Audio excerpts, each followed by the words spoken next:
Can Bob Odenkirk keep up with Keanu Reeves and Liam Neeson in the action star category? I think after watching Nobody 2, the answer may surprise you. Let's talk about it.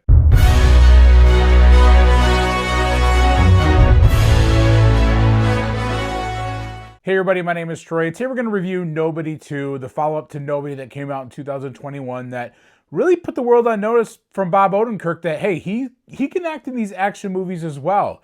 It was a film that I really loved, I really enjoyed, and really surprised me in a lot of ways, and so I was excited to see the sequel here this weekend. And after seeing Nobody 2 this weekend, I have to say I do prefer the original, the first film, better. I think the plot was structured a little bit better, and just that initial charm of him and this family was a little bit stronger, that movie.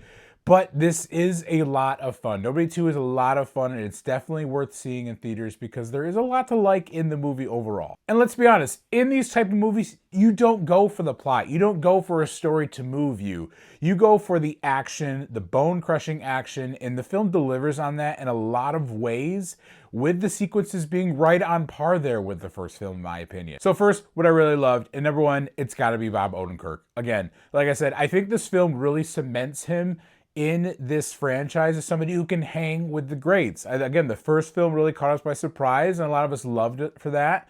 And this really, in my opinion, solidifies him that, hey, he's here to stay in this type of work in the action star franchise if he wants to do it. He's so good. And his character in these films does a really good job of balancing some of that humor with these action sequences. And again, he just delivers an incredible performance as, again, the story kind of continues to develop him as a character. This movie is set about 3 years or so, I believe, after the events of the first film.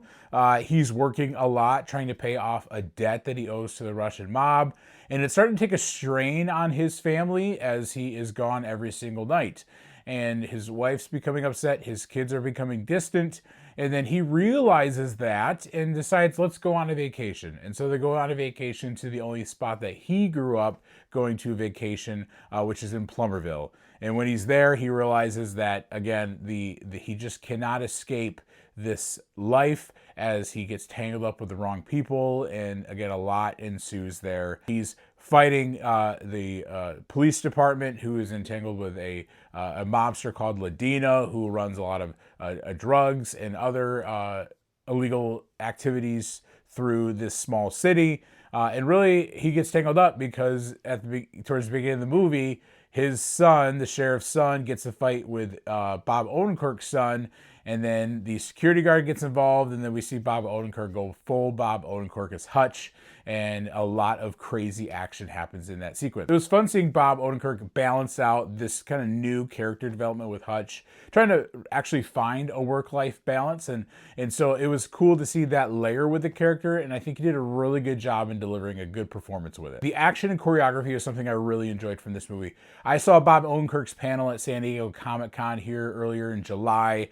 where they talked, it was a large conversation about just his career, but they talked a lot about Nobody 2, and him teasing up with the director that there were some sequences that were Jackie Chan inspired, and you could really tell. There was a sequence that they showed us at the panel of him on the duck boat, but at the end later with RZA's character in the katana fight, you could definitely tell, and it was really cool to see a lot of those sequences, because again, we didn't see, they were a little bit different than the first film with those added influences, and it was just really cool to see the different styles of this movie. But the action was just over the top. It was awesome. The last 20 minutes were so good. It was such a fun finale to this movie, and so again, I really enjoyed it. Would recommend it just for seeing the action alone, because it definitely delivers. There's a sequence where, because at the beginning of the film, it teases that Bob Odenkirk loses part of his pinky. Doesn't show you why, but that sequence on the duck boat where he loses the pinky is absolutely insane.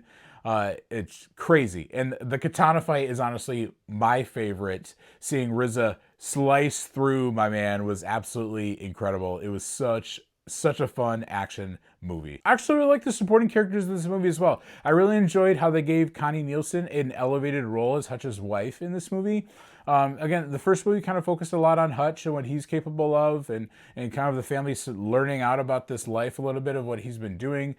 So I really like they gave her an elevated role in kind of pushing Hutch to develop, pushing him to try to find this balance, but also giving her a task of her own as we see her pick up a rifle, we pick up a gun and do some damage with it. And so it was really fun to see her get a chance to shine a little bit more in the sequel too. And Rizzo was such a fun addition as Harry, as Hutch's brother.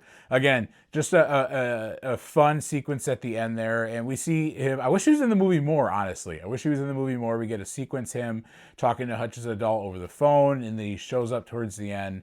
But he was a really fun addition to the movie. Again, the sequence of the katana is just stellar. It was so good, and seeing him interact with the family as well was cool. And Christopher Lloyd as well, getting him as Hutch's dad was a fun add. As you can tell, he really enjoyed playing that role up quite a bit at the end too. But again, I think plot structure-wise, it just was a little bit weak for me.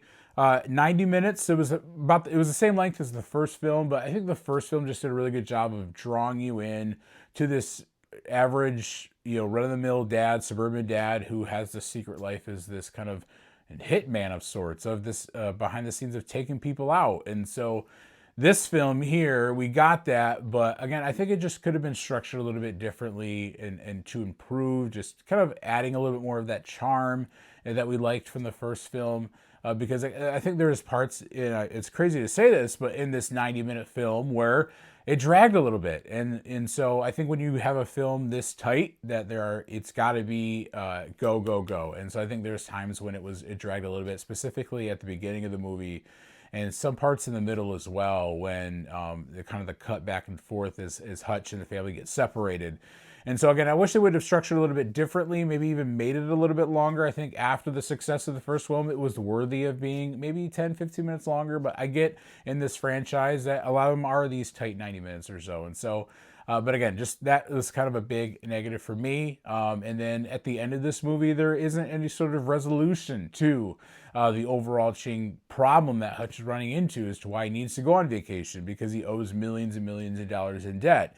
And we see at the movie that they just kind of watch a slideshow of vacation, but Hutch does seem a little unsettled at the end of the movie, that there is maybe this intentional unresolving there of the major issue that he's going through. And so maybe they could be teasing up a third film to kind of resolve some of that. But as seeing a sequel here and introducing this idea of what he's struggling with, I kind of wish they would have addressed that a little bit more at the end there. But again, we might see more of that in the third film. If they do so, I'll be seated, because again, these action sequences are so fun and worthy to see this movie in theaters. So overall, while the film is not perfect, and I think below the success of the first film, it's still a fun watch in theaters, and you definitely should go check it out. Bob Odenkirk, again, solidifies himself as somebody worthy of being an action star, and I hope that we get to see him in more than just a Nobody franchise, begin to explore some of that with his career too. And so if you like this video, guys, leave a like, comment below what your thoughts were of Nobody 2 this weekend, subscribe for more content. Thanks for tuning in.